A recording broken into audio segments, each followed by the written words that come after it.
আজকে তুই বন্ধুদের নিয়ে একটা লাইন বলতো। বন্ধু বন্ধু মানে গভীর রাতে হঠাৎ টেলিফোন, বন্ধু মানে কথার মাঝে হারিয়ে যাওয়া মন, বন্ধু মানে হাসি ঠাট্টা, জয় পরাজয়, বন্ধু মানে অশ্রু ফেলার নীরব আশ্রয়। বন্ধু তুই দেখবি জীবনে তুই সব থেকে বেশি কষ্ট পেলে বন্ধুর বুকেই মাথা রেখে আনন্দের সাথে কাঁদতে পারবি। তখন তোর মনটা অনেক হালকা হবে। যে কথাগুলো তুই তোর পরিবারকে বলতে পারবি না, সেই কথাগুলো বলার আশ্রয় কেন্দ্র তোর বন্ধু। আর বন্ধু এমন হওয়া উচিত, স্বার্থ ছাড়া বন্ধু। জীবনের হাসি খুশি খুঁজে পাবি তুই বন্ধুদের মধ্যে।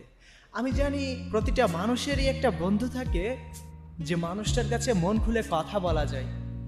জীবনে তো সমস্যা আসবেই, তো সেই সমস্যাকে